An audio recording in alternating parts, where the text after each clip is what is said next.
धर्मपीठाचे अधिकारी आणि सज्जन हो, मी आज इथे बोलणार आहे, परंतु माझे उद्गार माझी शिक्षा कमी करण्याचा यत्न आहे असं कृपा करून समजू नये. मुळात माझ्यावर झालेले आरोप हा गुन्हा आहे का हेच मला समजत नाही.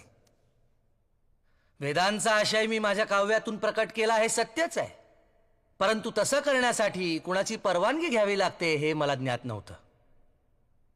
नुकतंच जन्मलेलं मूल मातेचं स्तन्य चोखू लागतं तेव्हा त्याला तसं करण्यासाठी कुणा अंमलदाराची परवानगी घ्यावी लागत नाही.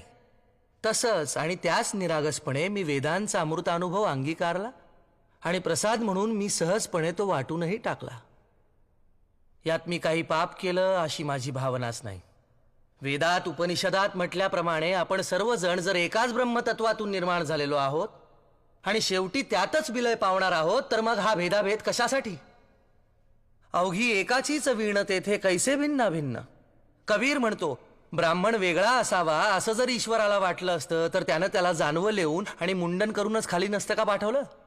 आणि मुसलमान वेगळा असावा असं जर त्याला वाटलं असतं तर त्यानं त्याला सुनता करूनच जन्माला नसतं का घातलं? कबीराचं नाव घेऊ नका.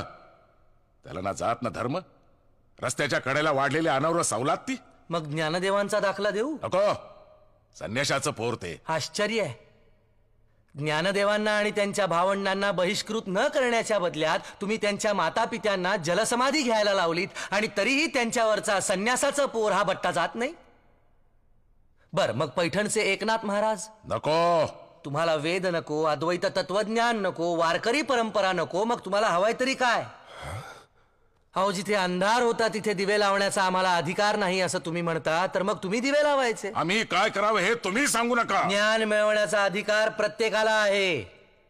ब्राह्मण, क्षत्रिय, शूद्र, वैश्य, चांडाळा आहे अधिकार.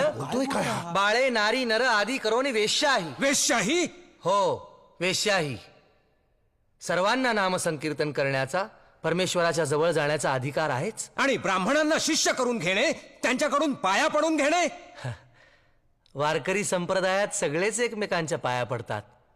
माऊली म्हणतात, समोरच्या माणसात असलेल्या देवत्वाला तो नमस्कार असतो. आणि मी आजवर कोणालाही शिष्य करून घेतलेलं नाही. शिष्य करणं, मठ स्थापन करणं, व्यापारी वृत्तीनं शोषण करणं ही या मंबाजी सारख्यांची कामं.